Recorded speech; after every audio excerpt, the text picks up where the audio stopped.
Hey guys, welcome back to my channel. So today I'm going to recap 90 Day Fiance Before the 90 Days, Season 2, Episode 8. So let's jump into it.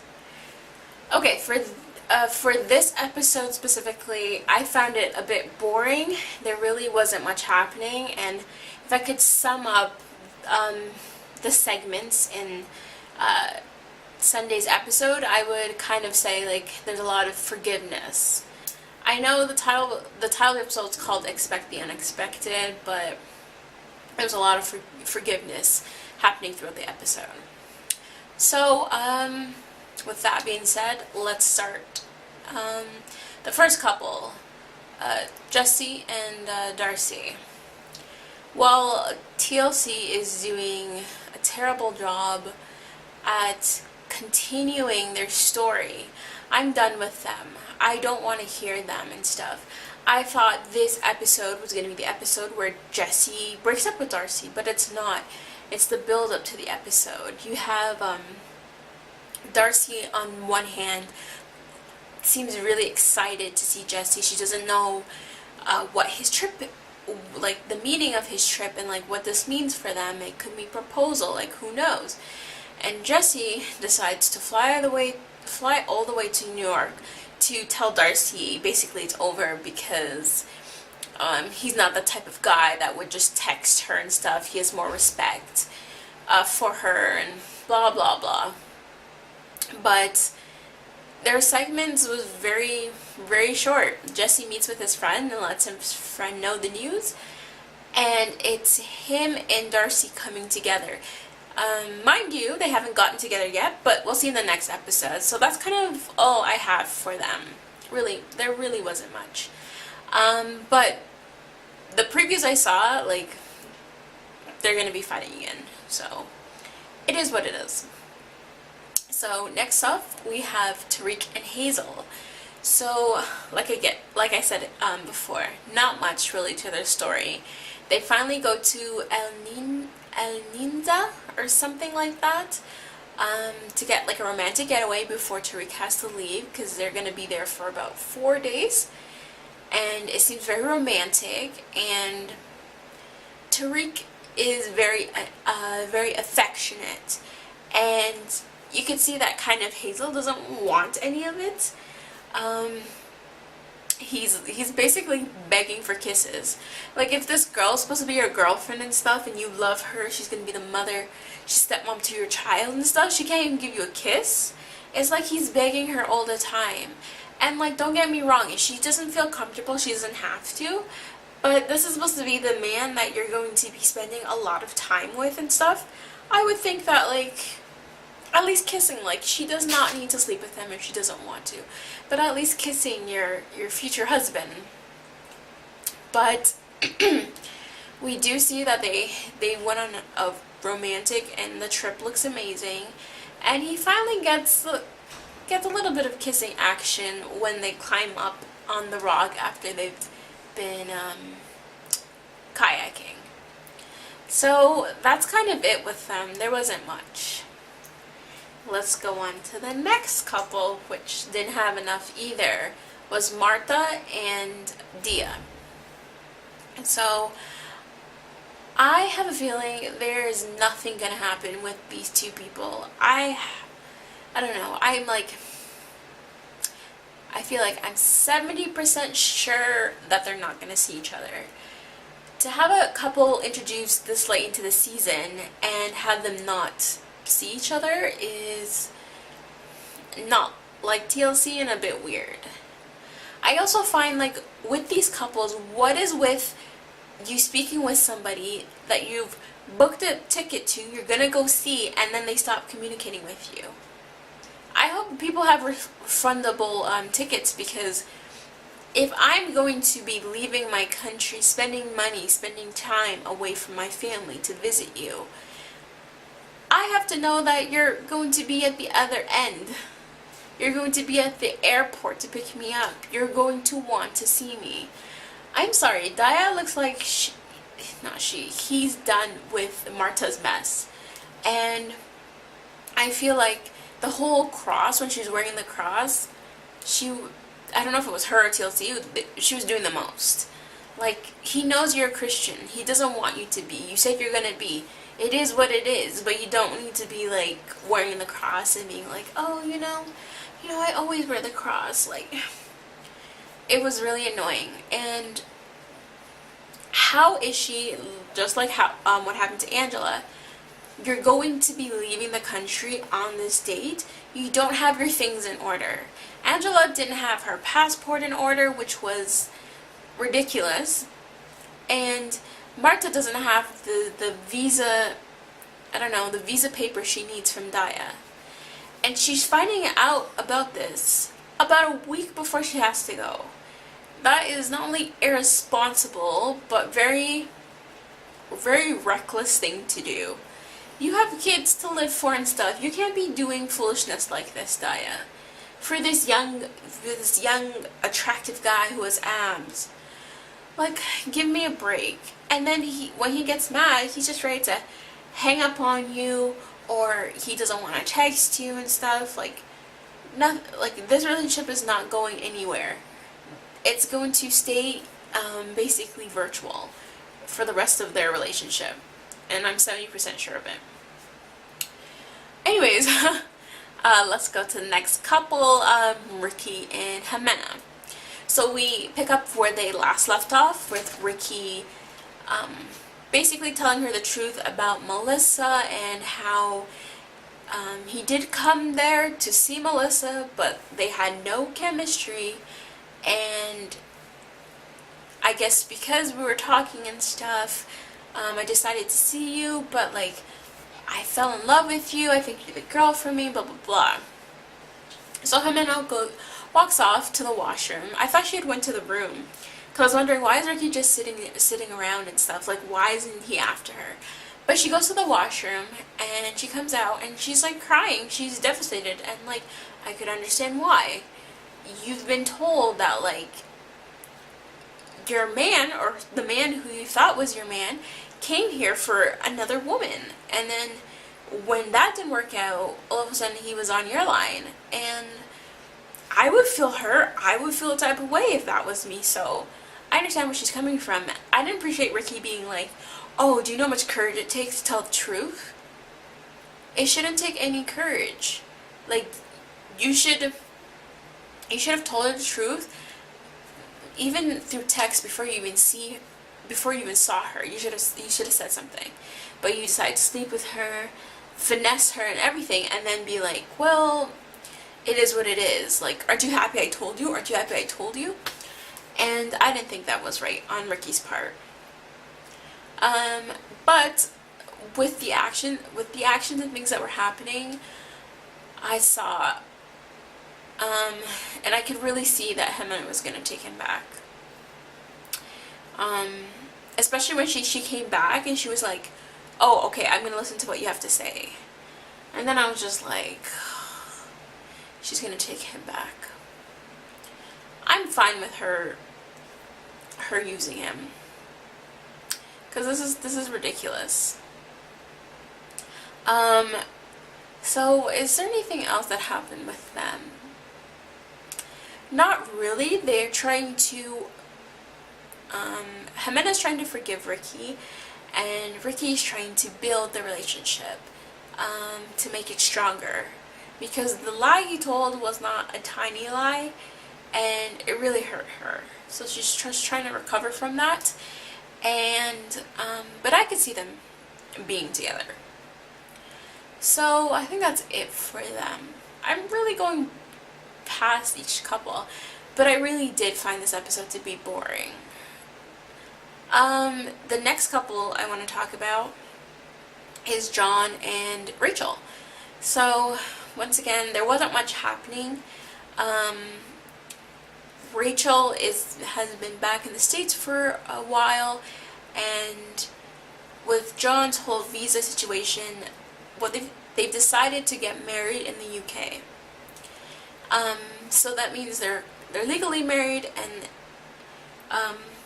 there might be a better chance that John can come over. So she's gonna go back to England, and they don't really have money. I felt really bad because Rachel's friends or families couldn't come.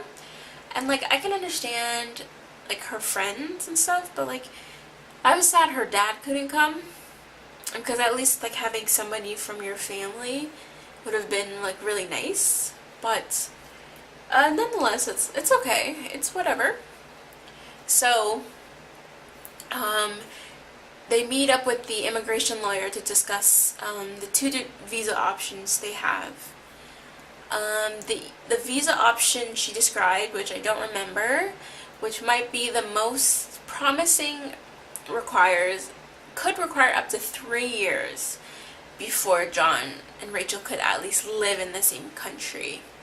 The only good thing about that visa is that he'll go straight to a green card and not have to go through this process of, okay, you can come here, you can stay, but you can't work, you can't really do much until you get your green card.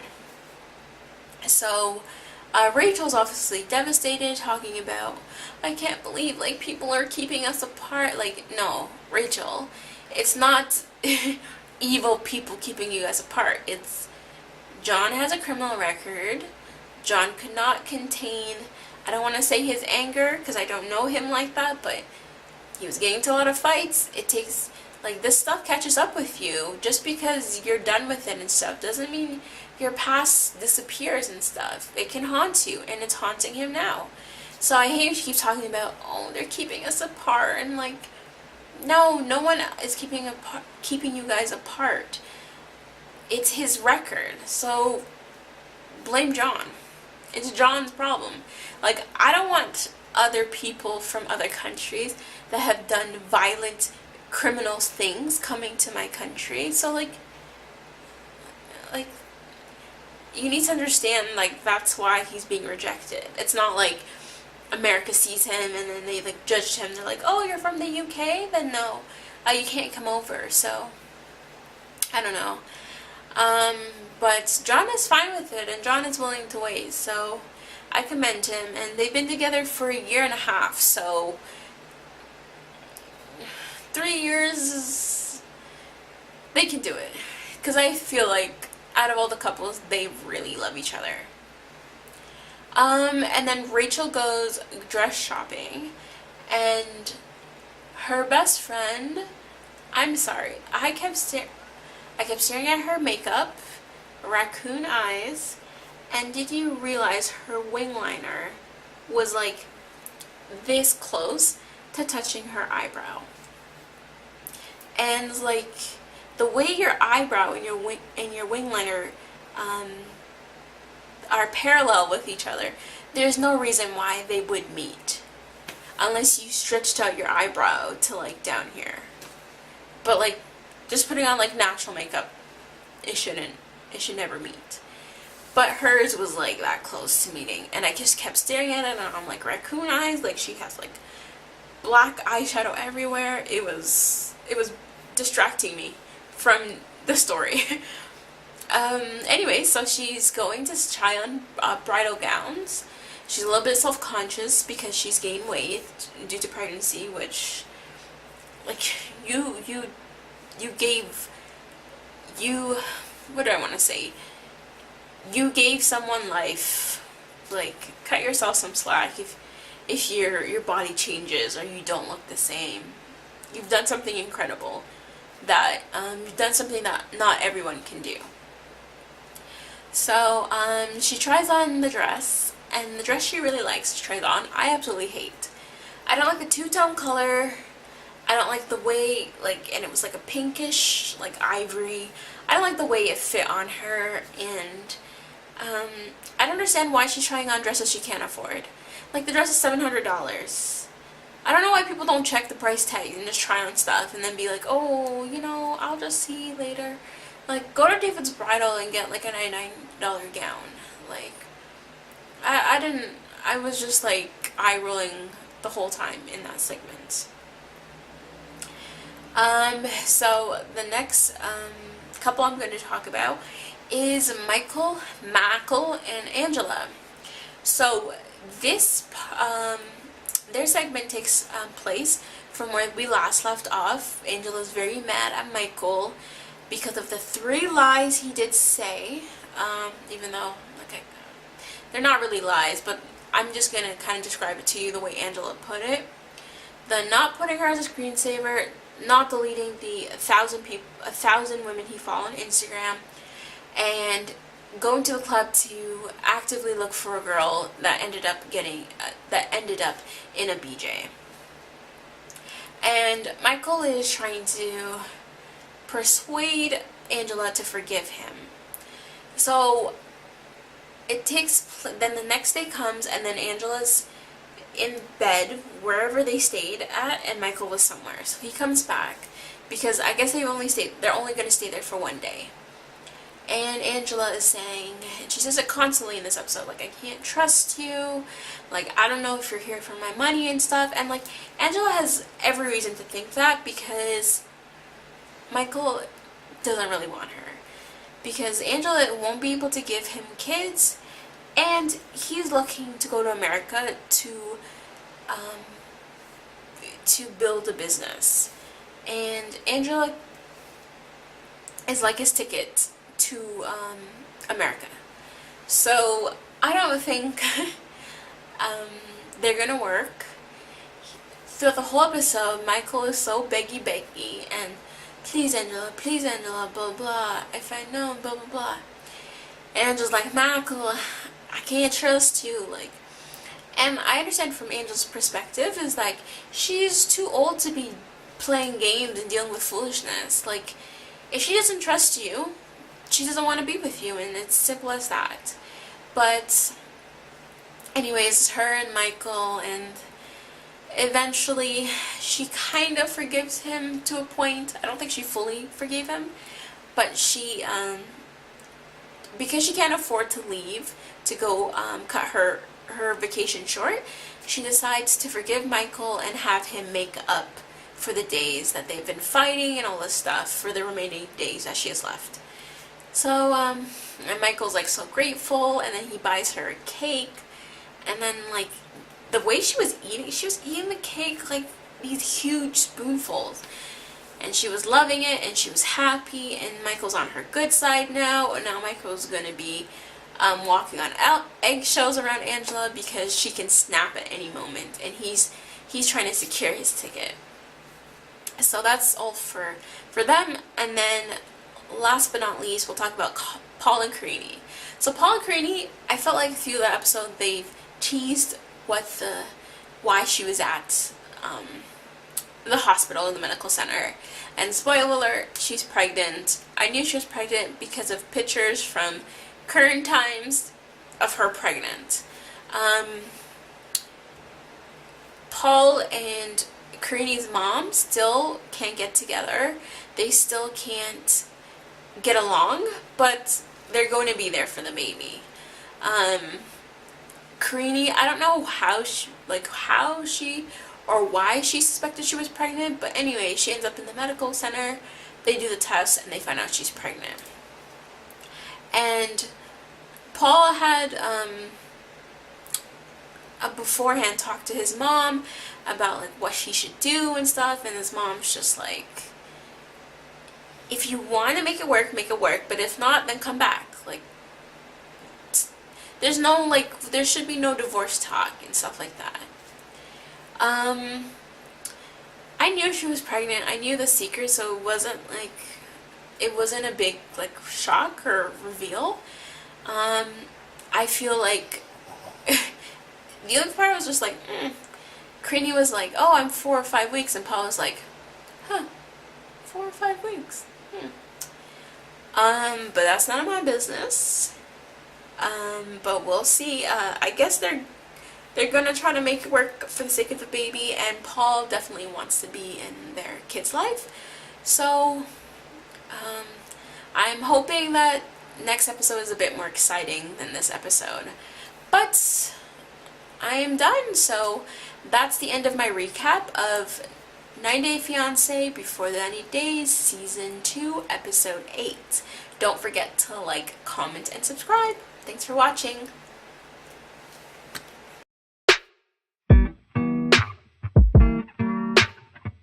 Yeah.